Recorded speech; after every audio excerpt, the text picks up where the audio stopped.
Hey guys, and welcome to Tabby Talks, where we chat all things fitness, business, lifestyle, and a little bit of shit. So today is episode 5 of Tabby Talks, but it's actually going to be episode 1 of a series that we're going to be doing, Taylor and I, about getting into bikini. So it's going to be all things bikini. So really, we were like chatting, we were sitting there and we're like, okay, let's like do an episode, but if we do an episode on like literally everything bikini, that's going to be the title of the series. But we're not going to be able to dive into topics that you guys actually want to hear about. So we thought we can actually get into the itty gritty details of each specific thing. And yeah, I'm excited. So Taylor, as you guys know, is one of my best friends. She's one of Australia's best bikini athletes. I'm your best friend. Not one of. Sorry, she's my best friend. Anyways, I was getting to the nice bit. So one of Australia's best bikini athletes and one of Australia's best coaches for posing. So welcome. Thank you for having me. I can't wait. Yeah, I'm excited for this. Who knows how many episodes we're going to have in this series? Heaps. But I feel like with us and what we've been through as well, we have so much for people to learn off us. Yeah. You've been a big aspect of my whole journey too. So I know that if we can help each other, we can definitely help other people too. So yeah. I'm excited. I'm excited. Thanks for having me. So tell everyone what we're sort of going to be talking about today, and let's get into it. So we definitely got some listener questions. We'll talk about just briefly how we got in the industry, how to find the right coach, when the right time is to prep or have an off season, what category suits you best, and yeah, things like that. Yeah, I think this episode really goes out to anyone who's kind of looking into getting into competing, is new to the industry, trying to find your feet. But also, if you're a renowned pro and you're listening to, thank you. Thank you so much. You're better than us. You should be speaking. But yes, so we're going to be chatting about obviously how we both got into the industry as coaches and, well, more so as athletes, but also I guess we delve into being coaches afterwards. So Taylor, hit me with your little backstory, because you've never chatted about it online and no one really knows how you got into the industry. I didn't even know till like 2 months ago. The podcast that we were 2 months ago. Yeah, I've spoken about it before, but basically, I did music theatre, as you know. So I've always been sort of a creative, like being on stage, stuff like that. And then during my course, I was like sort of a bit over it. Yeah. And I just was sort of going a bit more towards nutrition and was training a lot. So I stopped that, started nutrition. And then I started to go to the gym with my dad, like every day to like Good Life. Yeah. And then I just I don't know, I think I was like obsessed with fitness, and I saw I think a photo of Ash Kay or something like that. And I was in the green bikini. And then I was just like, I want to do a prep. So I started a prep with my first coach. But you did sport before that, didn't you? I played netball at a high level. Yeah. I feel like everyone, maybe I'm wrong, but I haven't really heard of many people that haven't done any sport. Yeah, that get into bodybuilding. Because I feel like you do naturally, you're either more of like an outgoing person, dancer, or you're like someone who is a competitive athlete. Yeah. But yeah, my journey is like not much different, to be fair. Like it all is the same for us bikini girls. Yeah, we're all the same. It's the cycle. So I don't need to get into my story. Like I was a competitive gymnast growing up. And then after I quit gym, obviously just due to injuries, I got into the gym to help with like rehab. The first gym I ever went to, they kind of introduced me to powerlifting and bodybuilding. I never did powerlifting, thank the Lord. Keep the waist small. Maybe I'd have some glutes if I did though. But it's fine. It's all good. But my mum did a show as well. So I remember, really? I didn't know that. Didn't you? No. Yeah. Your mum. Bless her soul. Bless. Yeah. So she did IFBB at the time. So this is years ago. Yeah. And I remember going to one of her shows, and I remember afterwards I like tried on her bikini, and I'm like 14. And I'm like, I'm going to wear this one day. And 3 years later. Yeah. Literally, I took a photo in her bikini, and I'm like, I'm going to do this, because it wasn't, for me, social media, you would have been the same when we got into the industry. Social media wasn't a thing. So no, and I'm like 5 years older than you. Yeah, you're like old. I'm old, literally. And it was IFBB when I did it. Really? So you didn't do ICN? IFBB. Okay. That's how old I am. Most listeners wouldn't even really know what IFBB is. I don't think it's still around. They changed IFBB to ICN. That's what I thought. But there's still IFBB. I don't know. Okay. I think, don't Don't quote me on that. Don't quote us on that. But No. yeah, wow, just goes to show you have been in it a long time. But literally, we both didn't really have people to look up to when we first got into the industry. No. Like I wish I had a me when I came into the industry. And that's why like I want to be such a good coach, like an actual coach and a posing coach, because I'm like, I wish I had that when I was coming into it. 100%, like and I was like 18, 19. Yeah. And yeah, you're probably the same. I was the same too, because but I think it works in our favor too with longevity, because it's like, well, we got into the sport with no one helping us. We can stay around. We don't need that external motivation. Yeah. So one thing is like never rely on external motivation. If you're someone who craves looking at other people to get that gist out of it, like you're not going to last very long. Let's be real. No. And if you're not passionate about it, not going to last. Do you feel like there was like a turning point where you were like, yes, this is for me? Or do you feel like, I don't know. I've always, when I did my first show, I remember going backstage, and the lady that was doing like like she was interviewing the competitors, you know, the IBA interviewer at the backstage. And she like pulled me aside and she's like, you have like the structure, like you can go far with this. I was like, really? Me? You know, when they like, I'm like, does she say that to everyone? Yeah. But like she said that, and that sort of stuck with me. And then I did my first IFBB show, and I was really out of shape for that, like literally like 8 kilos off stage weight. Oh, really? And that was not good. But I've somehow won Vicks with that package. Shout out to Buda. And then that's when I met Troy, and he was like, no, like he was then, like I said last podcast, like, you know how you have people who believe in you? Yeah. And you know, Jay Getting It Done? Yes. He came up to me at Doherty's and was like, you have the structure. He's amazing. He lovely. PT'd me for my first ever show. I remember that. Yeah. Wow. Like you telling me we that. did sessions like every week. And I agree. It's someone, because so similar to me as well. When I did my first show, I had someone coming up to me and being like, your bone structure is like one of the best I've seen. And I didn't have muscle at the time. Neither did you. Like there's a difference between being like, you can be like naturally gifted when it comes to like bone structure is something you can't buy. Genetics. And you can see it from a mile away. Like if someone's got good genetics, if you've got wide clavicles, small waist. You can see it. You just can tell. Yeah. I sometimes find that hard, and you might as well with posing coaching in particular, because I guess you're coaching athletes, but I find it hard when I have a client come to me who not necessarily has the best genetics, but has this really overarching goal of being like, I want to be a bikini pro. How do you deal with that? I think I don't think crush their dreams. I think hard work, like I think people can work hard to get where they want to be though. Yeah. But I do think in bikini, like the top Olympians all have an amazing structure for bikini.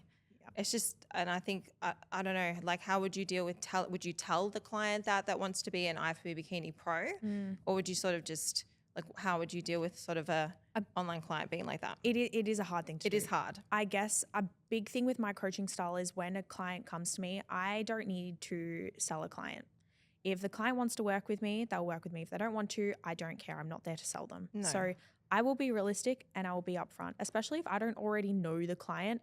To be honest, I've got no relationship to burn. So I'm going to tell them how it is. Yeah. However, I'm also, again, I'm not going to crush their dreams. Like imagine like going and doing something you've always wanted to do and someone being like, you can't do it.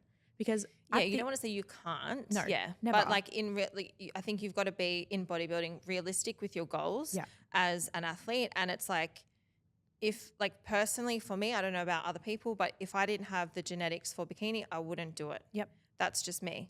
I wouldn't do it for the experience. I would like, I'm doing it because I know I can get to the top. That's how I feel about this sport for me. Whereas some people just want to do it. It depends on your goals. Not everyone wants to be an IFBB bikini pro. Exactly. Or an Olympian. People just want to do it for the experience or like a once-off or tick a bucket list. Everyone's goals are different. I get it. And true, like as the saying goes, hard work beats talent when talent doesn't work hard. Always. So you can have all the genetics in the world, but if you're not a hard worker, you're also going to get nowhere. Yeah. And I find a lot of girls with good genetics don't work as hard. They don't. With the girls that don't, I want to prove people wrong or prove that they can do it.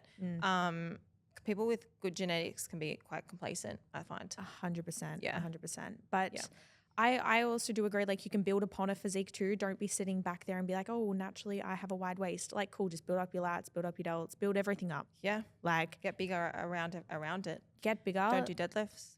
Yeah, that's a very controversial comment. Come at me, people. Don't do barbell high bar squats. Wear a weight belt your whole session. No, I'm kidding. Even when you're doing arms. I do think that's a good idea though, because it actually helps you control your breathing.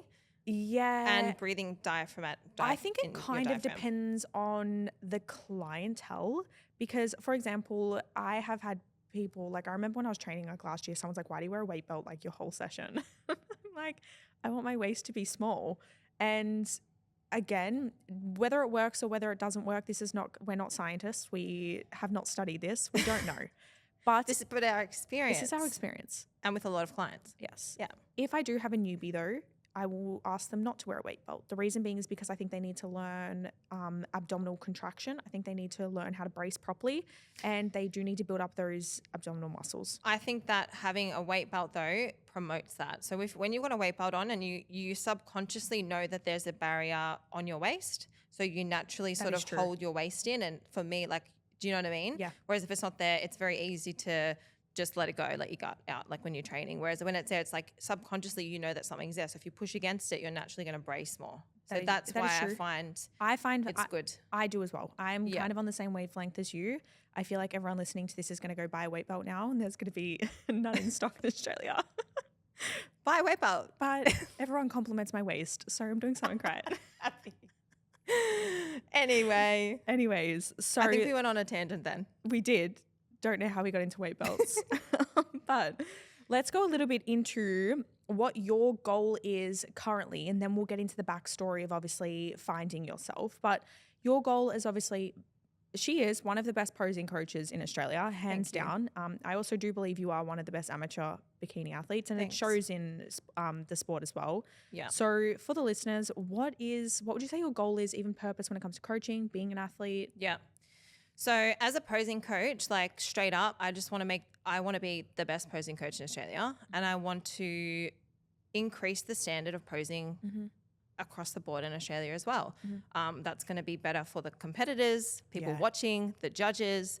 I want to see clean, efficient posing, and it's like I care so much about the sport and the direction I want it to go in, and where like Tony sees it, I want it to go in that direction too. So I just want to be like the best posing coach and just increase the standard. So there's nothing better than when there's like a lineup, or even just like the overall lineup, and it's a pose down. And people can pose, people can hit the line, people are aggressive in a way and like fight for it. At the end of the day, it's a competition. We want to show. It's not a dancing show. Yeah. It's not who can do the best, longest routine. It's show off your physique in the best way possible. And I know that I'm the best at that. And that's just having self-belief in myself. It's not like being cocky or anything like that. I agree. And then in terms of and then as a coach, like I want to move more into the younger girls coming into the sport and being able to guide them, because I do have such an eye for bikini. I feel like, as in like a coaching perspective, not just opposing coaching. So I'd like to have control over sort of all variables for like my coaching clients as well. Yes. And to be fair, like I wouldn't send every single one of my clients to you if I didn't think you were good. So your work is backed up, and as we said last week, results speak for themselves. Yeah. Both of our clients and both of our teams are placing and they're winning, because it's obvious when you've got, it's so like sometimes you see coaches who are great coaches, but they just don't have an eye for bikini. Do you feel like the eye is developed or natural? I think it's natural. I do. But because you can still develop it though. You can still develop it. And that takes years of experience, but you've either got it or you don't. Yes, because how many people I know have come to you and said, can you show me how to pose the girls? What are you looking for?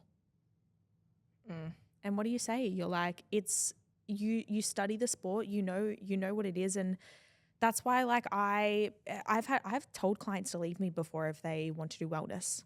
I've told clients to leave me if they want to do FMG. It's nothing against the federations. It's nothing against the divisions. I just don't have the eye for it. Yeah. And I think that's a very mature thing from a coach's perspective, and it's not a money grab. You like, if I can't help you, this person's the best person for the job. Like I don't do FMG posing. No. I've never done an FMG show. Exactly. And it doesn't suit I don't really have an interest in it. No. Why am I going to teach it? If I get another $100? Exactly. And I I'm don't sure care you for do that. have girls coming to you asking if you do I turn them FMG. away. Yeah. Yeah. Because it's not worth our time. It's not worth our money. At the end of the day, we want to produce well. We want to produce quality. Yeah. And in order to do that, you need to have a good attention to detail. And I know that there's other posing coaches that do FMG that are better than me. Do you know what I mean? Like 100%. I'm not going to sit here and play a know-it-all of everything. Yeah. You're the same. That's very true. So Yeah. and what do you think made you a good coach? That's a really hard question because That's such a loaded question. it's such a loaded question. Like I've only really been coaching, I think, for 4 years, potentially going on 5. I need to actually count that. I don't know. 18? 18, 19, 20, 20. For nearly 5. For nearly 5 years I've been coaching. And obviously every coach has to start somewhere. We've discussed this as well. You're not going to just produce an IFBB or ICN Pro like the first time a client gets on stage. But I remember like doing my first few clients and I was like, wow, this does not feel like work. I am enjoying this so much. It's like even if I'm not prepping, when I was prepping, it was just so easy to do these clients. It's not even about adherent, but it's just they're so coachable. They're like-minded. I vibe off people that are like-minded. Yeah. And I started realizing like I haven't really had many clients. I haven't had a whole range of clients, but most of my clients are placing in the shows that they're doing. And I'm Absolutely. like, it's because it's not just what I do with their physique, it's what I do with their mindset. It's what I do with where I send them to, where they get their bikinis from, where they get their posing from. But this all comes from me telling them what to do. The best thing about you, I find, is like you just tell it how it is. And that's like, you're just straight up blunt. Yeah. I love that. Sorry, you as a guys. coach and a person. Yeah. I just like that. But Yeah. the best coaches are. The best 100%. coaches are not going to give you, and this is something that I learnt. This is probably one of the reasons why I'm a coach like I am today, is like because of Troy, because he never gave me like that tacit approval, which is like, tell me what you want to hear. And well done, you're really good. That's why I'm so good at posing, is because in a prep, he was like, this is terrible. Yeah. And I was like, if he kept saying good, it's like I wouldn't You're have gonna gotten get better. nowhere. And hungry to improve. And and everyone needs someone to hold them accountable and just be like a bit of a hard ass if you want to do the sport. I know. I've said to clients before, I'm going to hurt your feelings sometimes. And to be fair, I'm not sorry about it because you're paying me for it. Yeah. Yes. That's what I do. I'm not there to be your best friend. I'm not here to hold your hand and be your mother. I'm there to get you a result, and you came to me because you wanted a result. I can't do the work for you. I wish I could sometimes, but I can tell you what you need to do to help execute it. Yeah. And I'm obviously going to be there as a source of motivation. I hate those coaches that say your coach isn't there to motivate you. Our job is somewhat to motivate clients. I think it is a coach's job to instill confidence and motivation. Yes. For me, I don't see myself as just a posing coach or a coach. I'm like, not like I'm there to sort of inspire and sort of put my energy into that client and do you know what I mean? Like give them that drive as well. Yeah. Not just like, yeah, cool, turn to the right, turn to, like it's. Energy is everything. Yeah. Like if you don't love what you're doing to it shows, it reflects so hard. The amount of posing coaches, the amount of coaches I've seen that stop coaching after a year, it's because they don't have the energy for it. Yeah. Because some people are waking up each day and they can't be bothered going to work with their normal 9 to 5. And they're like, I'm going to try coaching. Just because you're doing coaching doesn't mean that changes. It's a money grab for a lot of people. And like I've been in the sport for like nearly 10 years now. I've seen people go in and out all the time. So it's. But do you know what annoys me about this is people are like, it's a money grab, right? You almost earn less money being your average PT than you would doing a 9 to 5. Yeah. Because it's a hard industry. Being a coach is not easy. I think people turn to it because they think it's like the easier option. It's actually not. Like it's you're well, for me, like you're teaching all day, or you're on your computer all day, you're doing check-ins, like it's. And if you're running your own business, like we are and a lot of coaches are, it's like it's not a 9 to 5 where you can close your laptop, leave the office. I'm on my phone 24/7. You're at my house doing check-ins at 7 p.m. Yeah. Like, guys, this is doing lessons in the back of your backyard. Getting bitten by mosquitoes. That's because I care. No, but seriously, you know what I mean? Like, so if you're thinking of coaching because you're bored of your job, don't do it. Don't do it. And you shouldn't be charging if you're not passionate. Like, you know what I mean? Don't charge people for something that you're not good at. But also too, like I see people becoming coaches now when they're charging people $100 a week.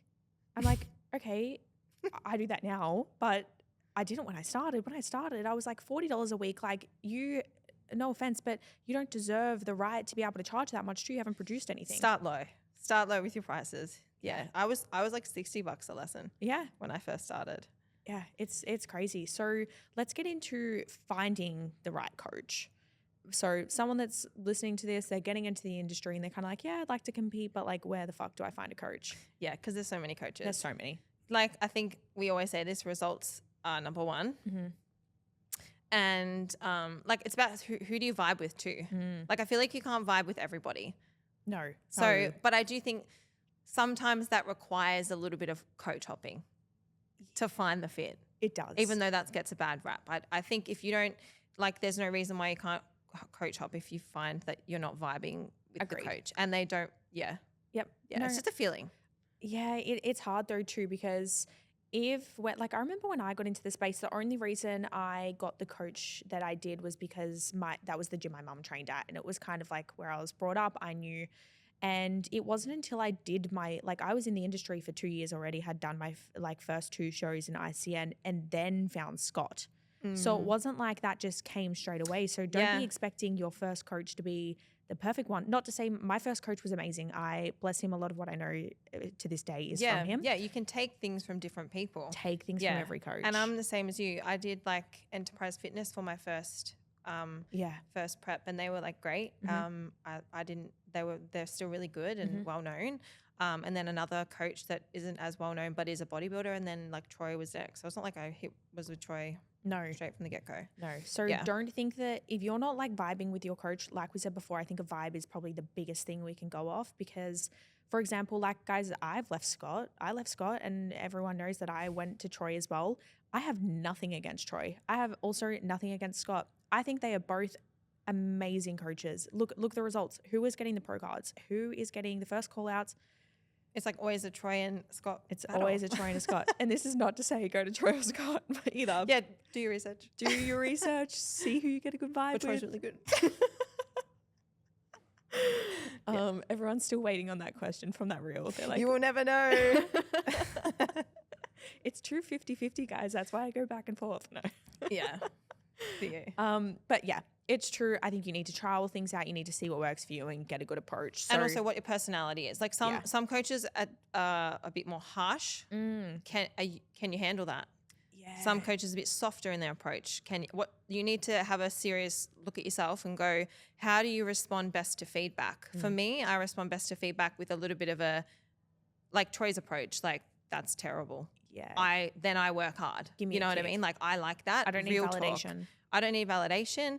But if you want, like, I don't know who gives validation, but if you want that sort of, you're doing amazing, sweetie, then maybe a female coach might give you that sort of bit more feminine energy. Not Tabby Knight, but not Taylor Madison either. Not us. We're not promoting ourselves here. This is not good. If you want to win, no. But guys, for real, I think when you can obviously have consults with coaches. That's a thing. So look at who you're obviously interested in, kind of get a list, maybe have a phone call with them all. They usually always do like free consults. And I would be asking them the questions. What do you think your coaching style is? What are you going to give me? Even ask them, be like, where would you see someone like me going with my genetics? Yeah. They're probably going to also give you their opinion because they have the attention to detail. They have the eye for it. They're going to obviously be realistic and honest with you too, because a lot of the time these higher level coaches as well, they don't need the money grab. They're going to tell you how it is. Yeah. Good point. Yeah. Good one. I reckon that was good too. That was good. So with obviously finding your coach, let's chat about obviously finding the division that you need to compete in, because everyone wants to be a bikini girl, but are you a bikini girl? Do you mean like how do you know what's right for you? What division? See, it's weird. I think you should always go with the division that you love and look up to and want to look like. Because that's, to me, is you're going to train harder. That's going to get you out of bed than if your coach, a random coach, is going to go, you fit figure, do figure. I was going to say, I don't love so figure. controversial opinion, if Troy came up to you and said you have the genetic potential to be a figure pro, or you can be an IFBB girl because you're passionate about it. I'd choose the passion any day. Okay, I love that. Yeah.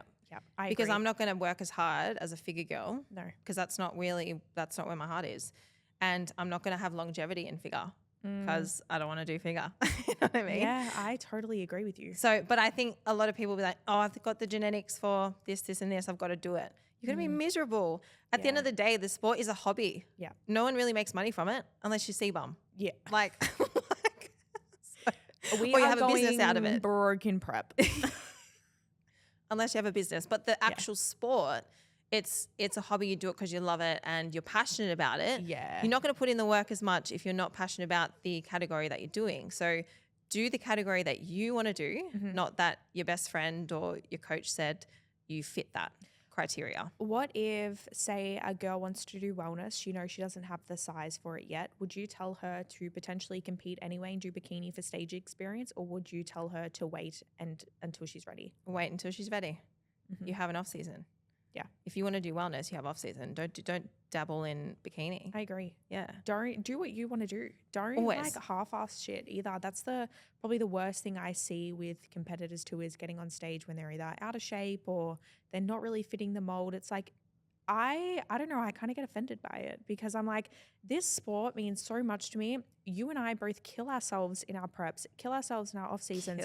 And this isn't just you and I though. This is a lot of athletes. There's So a it's lot not of just- athletes, yeah. Not just us, me trying to put us on a pedestal, but when you're up on stage and you're in a lineup of 10 girls and 3 of you are out of shape, I think it's degrading to the sport. Yeah. This is obviously controversial. It is a bit disrespectful to the sport, I find. Yeah. It's bodybuilding at the end of the day. What's the criteria? Size, symmetry, top to bottom balance, if you're in bikini, and condition. Mm-hmm. Condition. Yeah. If all else fails, condition wins. Get in shape. Just get in Right? shape. Because And I've been not in shape before on stage. So, and that to me, I'm like, why are you doing the show? honestly, I think we spoke about this in our last podcast too, because obviously my season last year didn't go to plan. It was the worst I had ever looked. I considered myself to be somewhat not the part. And that was where the ego just takes over, and it's almost like you're 4 weeks out and you're like, oh, I shouldn't be doing this show. But You do know it you shouldn't be anyway. doing it, but you can't quit because you're like, I don't want to be a quitter. But honestly, it's not quitting. It's called just reevaluate and pull out. If you're Yeah. not in shape, pull out. That's Yeah. my opinion. It's not, no one cares. No one's going to go, oh, damn, she didn't compete. Yeah. My day is ruined. No one cares. No one does. And literally learn from me if you can. If you can learn from anyone, this is what we're telling you to do. So it's been actually really nice. As of recently, I've seen a few people I hate using the word pull out of their preps, but they've Redirected to next season and reverse diet. and I think it's a very mature decision. Yeah, it is. I love that. Yeah. Because It's you really can cool. really fuck up your hormones in a prep, especially in those last 3-4 weeks.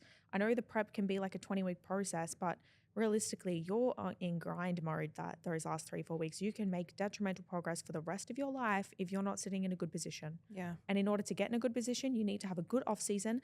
I say most of the time I have taken on a client during their prep. However, I usually won't. I No. want the client to work with me in the off season. Yeah. And I think off season comes first. If you're someone that's new in the industry and you're coming into it and you want to be a bikini girl, you have an off season first. You don't just start a prep. 9 times out of 10, you're not going to rock up to a coach and you got amazing muscle density. You're going to have to grow. You're going to have to grow first. And that's this is a long game. Bodybuilding is a long game. It's off season prep. It's all year round. It's not just 20-week prep. No. And then you go whatever. It comes as a package deal going off season first. There's honestly nothing worse. I don't see it too much in the IFBB, and I'm not going to get too itty-gritty into the federations that I do see it in, but girls are starting a prep and they've never counted macros before. They've never meal prepped. They're starting a prep on a Monday and then they're going for 20 weeks and getting on stage at the end of it. And there is nothing that grinds my gears more. Nothing. Because these girls don't even know how to use my fitness pal. Yeah. You need to be training or in the gym or having consistency in a healthy lifestyle and being able to do it like consistently before you start a prep. The prep's not going to fix your issues and make you into something. No. It should be an extension of what you're already doing. You should be already ticking the boxes. You shouldn't have to be like changing your whole life around to do a prep. It should fit in quite easily. 100%. To do a prep. The only thing that should change in a prep is, a little more output, a little less input. Yeah, and maybe adding in recovery and like things like that you might not do before. Yep. Just more add-ons. But if you're like someone that eats junk, 1 meal a day, doesn't train, and they're like, I want to do a comp prep because she looks really good in a bikini, please don't do it. Yeah. Don't You do are it. making me upset. And me. But also, in saying that too, a comp prep's going to exacerbate issues as well. So Mental health issues, mental health, physical issues. Do we want to get into the mental health side? It's a big conversation. That's a podcast on its own. Yeah. Because to be real here, I never really experienced issues with my mental health, and I never experienced issues with my food before I did a prep. I was prepping before I did a prep and still never experienced issues. Yeah. It wasn't until I did my second prep that that stuff was exacerbated. Yeah. Yeah. If you don't have like sound psychology and you don't have a solid self-confidence and self-esteem, do not get on stage. Do not start a comp prep. It is not going to fix your issues. It's only going to make it worse. Yeah. And it does bring on a lot of like eating disorders for a lot of girls. So let's be real. It's not all pretty. I agree too, because as well, like, I don't know, it's a hard thing to chat to someone about too, because so often clients aren't also honest with their coach about what they're currently going through. Yeah. So it's not even that the coaches are to blame.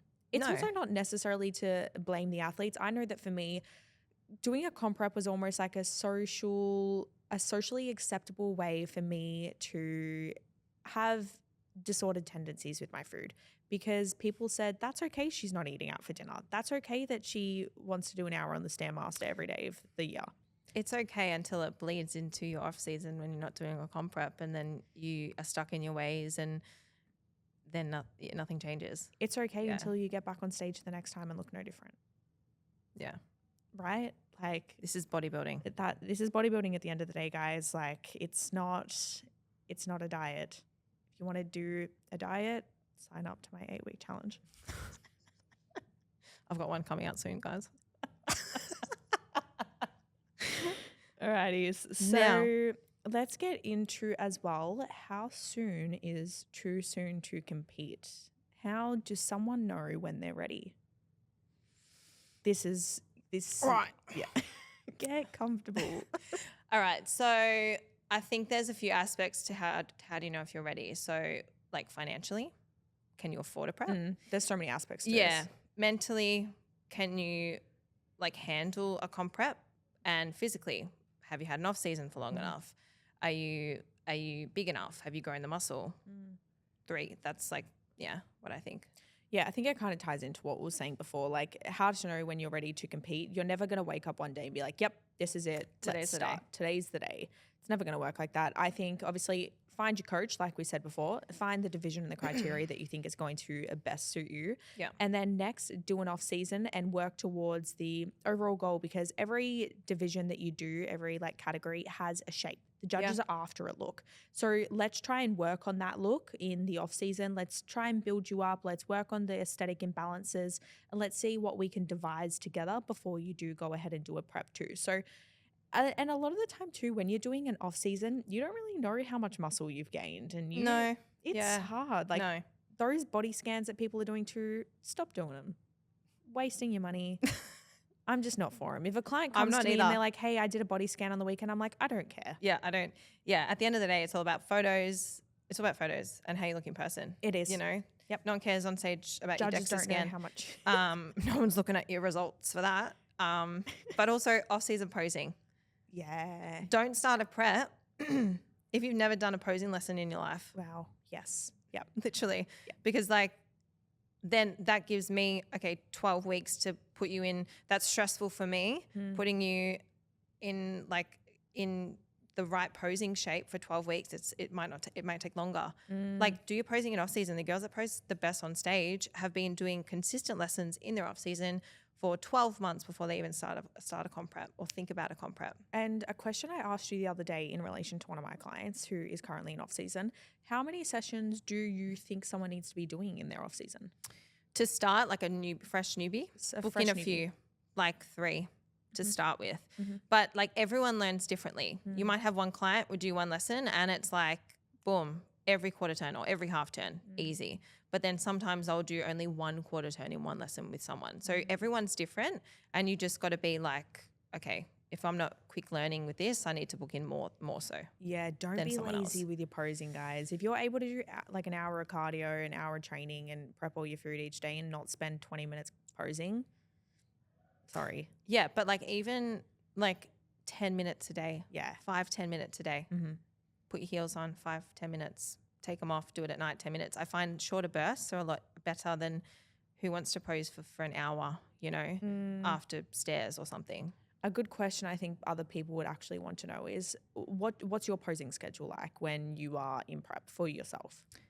For me, so every day, morning and night, and I do about 15 to 20 minutes of posing, and I just put on like bangers, headphones, and I'm just like feeling it. Pose to music if you're really stiff, and like I literally just put a mix on and I'm just like in the posing room. Like I'll do my routine, but I'll just flow in and out of it. I'm not going to be like 1, 2, 3, go, you know, I'll just flow. So just fling it around a bit. Yeah. Stop being so serious. Get like comfortable, feeling uncomfortable with yourself. It's about the girls that pose well, they're comfortable within their physiques and they don't you got to let go of your care factor. Yeah. Stop caring so much. Don't do one lesson and be like, oh, why am I so stiff and everyone else is so flowy? This comes with time, guys. The first lesson's the worst lesson. It is. It ain't going to be fun the first lesson. And it's going to be stressful and overwhelming and that's okay. And then it will get better from then. Yeah. But don't expect to look like the flowiest of flow on your third lesson. It's just not going to happen. I was not a good poser up until like literally I reckon a couple of years ago. Yeah, and I like even with me, I just get better at posing as I get leaner, because my confidence comes out and I'm vibing myself more with and your physique and stuff. Your posing just does transform and come together. So I love when my girls learn their mandatories, their transitions, and a little bit of flow aspect in their off season too. Just so at least if I'm given a client and they're standing still versus a client that's posing, I can at least assess how their physique is looking in the poses based off the criteria. Yeah. Other than standing straight up and down. So in the photos, I just don't want to see side that. with the photo hands up. Can't see if you're a bikini athlete. I can't in that see photo. if you're a bikini athlete. Literally.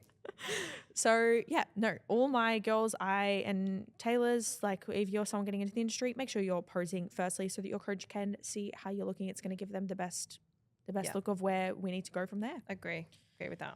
All right, should we get into some of our questions? Yes. All right, I'm going to ask you question 1. So these questions we got off, we're only going to do a few, guys, because like we said, we can dive into so many topics, but we really just want to get into depth with each sort of thing. So we asked these on our Instagram last week. If you have any others afterwards that we haven't answered, you can just send us a message. But question 1 is, posing for a beginner, what are the first steps? So because there's a lot of posing coaches out there, I think you've got to do your research, find who has the results on their page, or talk to the other athletes. Yeah. That's a big one. Word of mouth. Yeah, I just thought of that. Word of mouth. So ask, hey, what do you think of XYZ as a posing coach? They'll tell you the truth. That's their client. Yeah. Word of mouth is probably my biggest referral for my clients. Same. Like it's your billboard. 100%. But even with me, like even if I don't know, I'm going to a new hairdresser, for example, I will always ask someone. I look at Google reviews. Like I am not just rocking up there at the door, like seeing if it's going to work. So yeah, look around, do your research. Kind of the same thing as obviously getting a coach, getting a posing coach is the same thing too. Yeah. But with someone, say if they found a posing coach, what's step 1? Once they've got a posing coach, book in a few lessons straight off the bat. Ask your posing coach for what heels to get because no one gets the same heels. Like it's dependent on your height and just like your physique. And so yeah, your posing coach should know what type of heels that you need. So ask that question. When it comes to heels, is there a company or brand you recommend or? 67, but she stocks like Fabulicious heels. Yes. You know the Fabulicious, or you can go on their website too. Yeah. I think they've just got, or Shumi. Yeah, Shumi? I always ordered off Fabulicious, and then when I went and saw Stacey for the first time, I was like, oh, she has the stocks exact them. same one. So Same as Shumi, they have Fabulicious too, but only get Fabulicious. I don't know any other heel. agreed. And maybe I'm wrong. I don't know. rhinestones or no? I'm a rhinestone girly. Yeah. No, I but little hate one, not them. like, just on the base, not the heel part. Okay. That's, you didn't expect that. No, yours aren't rhinestoney. They are. Really? Yeah. But they're not blingy though. No, I can't. No, do you know which ones I can't deal with? The cocktail lip. Yes, and the whole thing's covered. Yeah, nah. Don't do it, guys. Don't get the ski jump heel of the toe, people. Not good. ski jump toe. All right. Ski jump. This is a very relatable question. Let for me both ask this of one. us. All right. Why do some people do so much cardio and eat low calories compared to others? I'm assuming in a comp prep. No, I've been wondering for years. No, guys, I'm look, still wondering. it's what we do at the end of the day is science. It's backed up by research. At the end of the day, too, in order to create a caloric deficit, which is what you need for fat loss, you need to be able to manipulate the amount of calories you consume via food, or you need to manipulate the amount of calories you expend via cardio or an additional or step count. So if a client is on 1,500 calories, our bodies are very smart tools. Our bodies love to maintain homeostasis. And at the end of the day, our bodies are very adaptable. So what happens when you're on 1,500 calories for so long doing 30 minutes of stairs a day? Metabolic adaptation. The body adjusts. That becomes your new baseline. So people thinking that they have a new, their maintenance is 1,600 calories, you don't know that. Your maintenance is forever changing. So you can have a maintenance of 1,300 calories realistically, no matter how big, no matter how small you are, because our bodies are going to eventually adapt. So that does mean in order to fit the category, if you need to get leaner and you're already on 1,200, I'm sorry, sis, but you're having more cardio and you're having less food. Taylor? Mm-hmm. Yep. But why do you think some people have to go on such low calories? Obviously that's obviously how long you spend in off season too, and how much you can, if you build your food up. And then do you think genetics play a role in fat loss as well? I think genetics play a major role in fat loss, but stress too. Stress is going to play a major role. Your hormones are going to play a major role, but at the end of the day, you cannot beat a calorie deficit. Yeah. And now this is not in the question for people who are experiencing hypothyroidism, potential PCOS people. Do not come at me for saying a calorie deficit is a calorie deficit, but this is just for most of the average clientele or general population. Yeah. Right. Yeah.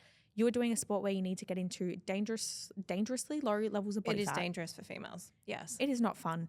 That hurts. I have clients coming to me in prep being like, hey, I'm hungry. Look, you chose to do this. Most of the time, if you're not hungry, that hunger feeling is your body signaling to you that it is burning fat. You need to burn fat to be able to get on stage and have a stage level readiness condition. Yeah. You're going to experience crave the pain. I think if you don't crave that suffering in a comp prep, you shouldn't do it. I remember when I was in a comp prep and I was like to Troy, it was one of my first shows. I was like to him, I'm really hungry. He's like, learn to love it. Yeah. And it stuck with me. Yeah. And now I freaking love it. Obviously, it sounds fucked up to the average person to say that, but in a comp prep, you've got to crave that, that hunger and welcome the suffering, demand more of yourself. It is what it is. It's not going to last forever. Yeah. The prep's going to be over in 10 weeks or 6 weeks or 5 days. It's a means to an end. Yeah. At the end of the day, guys, you chose to do this sport. Stop taking the path of least resistance as well, because that is going to get you fucking nowhere in this sport. The harder it is, and sometimes the worse you feel, sometimes the better you look, and it means it's working. Yeah. So enjoy the suffer. Enjoy the suffer. And not everyone's going to get shredded on 3,000 calories. I can't. I have to go. We both have to grind, guys. I have to grind to get in shape. My last show, I don't even want to talk about my calories, or the amount of cardio. I was doing 2 hours of stairs a day. Yeah. And 13,000 steps. It's not fun, guys. But I look back and I didn't complain. No. And I was like, I actually enjoyed it because I was like, I was made, I can do this. But even the thing with cardio too, like, guys, when you're on the cardio machine, stop walking on that thing. Like, people are reading books on there. Like- They're what are you doing? Go off the handles. Go to the library after. Is the sweat not dripping on the book? Like, I just don't understand. Yeah, it needs to be like Cardio should be Cardio. hard. it's cardio. Yeah, or else do steps. If your a coach is prescribing cardio, you need to be getting your heart rate up there too. If you're not at 120 on a list, low intensity, you're not working hard enough. And that's not the fat burning range. You need to be at 120 to 140 BPM, beats per minute. Get an Apple Watch, put your hands on the rail for like, and just see how it is. Yeah. Not mosey on. People half-assing their cardio. There's nothing worse when I say to the gym, get off. They wonder why they're not in shape, guys. All right. So, okay, here's a bit of a touchy subject. How do you maintain your confidence post-show? We don't. Joking. How to maintain? Okay. There's There's a lot of things happening in my brain. I'm not sure how to answer Yeah. this. because the truth of the fact is I'm not always confident post-show. No, that's to be expected. But Like it's also hard. in show I'm not. So It's hard to obviously see the scale weight go up. Like Yeah. that's hard. Mhm. But I think like if you don't have like a solid self-esteem and like your psychology is not sound, like that's why I don't do a comp prep because you don't want to associate having a shredded body with being your most confident. That's not how it should be. No. But for a lot of girls, they enter a comp prep because they think, oh, I'm going to get in shape. I'm going to be my best self, my confident self. No, because when you come out of that comp prep, your world your world is going to shatter and your soul will be crushed. And if you don't have the mental tools or a sound mind in before a comp prep, don't do a comp prep because it'll crush your soul. Yeah, guys, like Taylor and I have both experienced like the ups and downs of obviously competing, and mine's come to like a reality kind of this year for me. Like I realistically have gone from being one of the best athletes in the country to someone who can barely walk 10 minutes. Like that, do you know how fucking hard that was to come to terms with? I'm still not to terms with it. And it's, if I wasn't, you got to be someone outside of the athlete. That's what it is. Who are you besides being a bikini girl? People sort of revolve their whole identity around being a bikini girl, and that's like a protection thing of themselves because they don't know who they are. Yeah. And they want to sort of, I've been there. I've done been that. there, yeah. And only until I stopped, I think had big breaks between shows, could I go back to singing again and like being the best coach and being a good friend and like, you know, just step into other areas because this sport is not forever. It's most people stop after a few years. Exactly. Maybe 10, 20 years if you have a long career, but you don't want to leave the sport and then you have nothing. Exactly. But exactly why we're doing this podcast too, guys, because we've both fucking suffered. Like we've gone through it. And if we can be the people that we wanted in our lives when we first got into the industry, then I think we're helping someone, even if it's just one person. Yeah. And there's probably so many people who have the same thoughts and feelings that we do. But, you know, we're lucky enough to have amazing platforms to be able to voice how we feel and do this and help other people because that's what we want to do is help other ladies I agree. navigate. Yeah. So, yeah, confidence can be a hard thing. But if, like, I've got to say too, if you're not confident at your heaviest, you're not going to be confident at your leanest. It's not a body weight thing, guys. It's not. But it is, and I just want to say, like, to the person that asked this question, it is normal to, like, I struggle, like, with my Do you think it gets body easier? image. Yeah, I do. Yeah. Like, I mean, I probably put on over 10 kilos for my stage weight. I mean, sometimes I go, oh, I'd love to have a bit of striations in my glutes right now, but I'll just look at it and then I don't go on with my day. It's not going to ruin my day. No. But at the end of the day, like, yeah, bodies are always changing. You've got to accept that. This is bodybuilding. Not meant to be like that forever. I agree. And I say to people too, like, if you've been lean, you can do it again.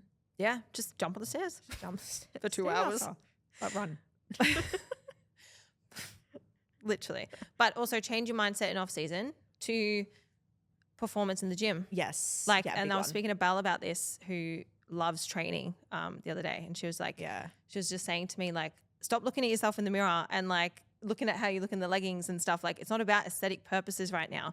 Focus on your performance, executing the reps and the sets perfectly, and have good sessions, your mobility, stretching, performance of your body and fueling it. And I was like, hang on. Yeah, She's right. she's right. But Like, also, how long has she been in the industry for? Like, she's telling you Longer that than because me. she does it.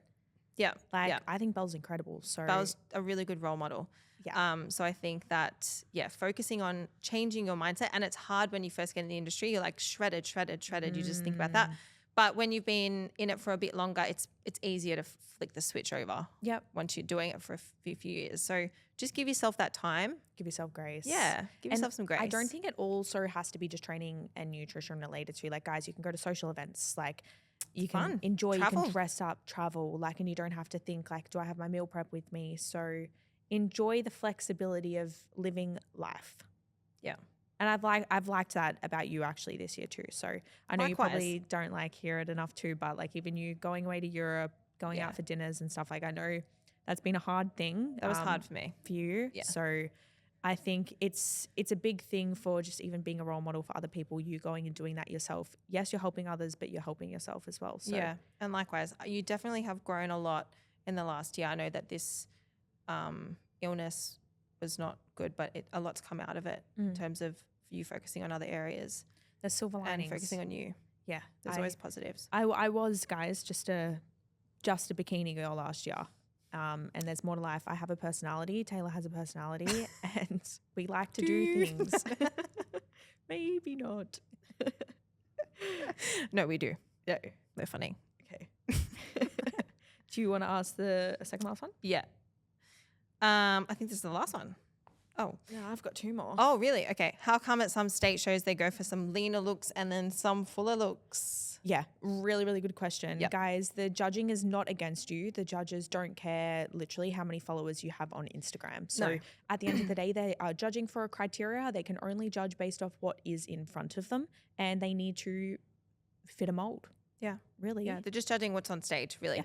And who fits the criteria best. Yeah. So, Because, okay, hard question. If you had like a lineup, 7 girls, they're all shredded besides one, but the one has like really full glutes. A lot of the time too, she's not real. The judges potentially like you're then, yes, you may, the person who's a little bit more full, not as conditioned, may look really, really good in a soft lineup. But then when they're against like 6 other shredded girls, they look out of shape. yeah. And who fits the criteria the most? Who fits the criteria best? So the judges aren't against you. The judges don't care. They're not going for a shredded look this year. They're not going for a full look this year. They're going for the bikini criteria. Yeah. Yeah. And that's going to change from state to state. Like you might have a lot more Yeah. fuller girls in Melbourne, a lot more shredded girls in Queensland, and they're not going, hey, let's do shredded today. No, Let's flip a coin. because I always hear it too, like, oh, I'm just going to use any state as example. They really like shredded girls in Queensland. No, maybe don't. they're just more lean in Queensland and they've got to pick the one that's fits the criteria the best. 100%. You know? Sorry. Yeah. Yeah. Criteria ain't against your love. You're not that special. Part 4. Okay. Oh, this is kind of a similar question. Yeah. Do you find the judging between shows inconsistent? No, I don't. I don't either. No. Yeah. I think who were the last overall winners? I think Jen fit the criteria perfectly. Beautiful. Beautiful physique. Corrine looked really good. And Maya. Yeah. Incredible. Maya, amazing. Maya, sorry. And who won? Oh yeah, Cynthia won. Yes, won Queensland Names. Is it too early to say who we think's going to take the card? I have the person in my mind. I have the person in my mind too. We're going to go 3, 2, 1. Should we go 3, 2, 1? 3, 2, 1. Maya. That reassured. Yeah. Okay. But I just think But it could be Jen. I think Jen Jen just is needs to get a bit beautiful tighter. too. Yeah. She looks amazing. But Maya's got that edge for me. Just, I don't know. And also it helps that she's nice. So I like you.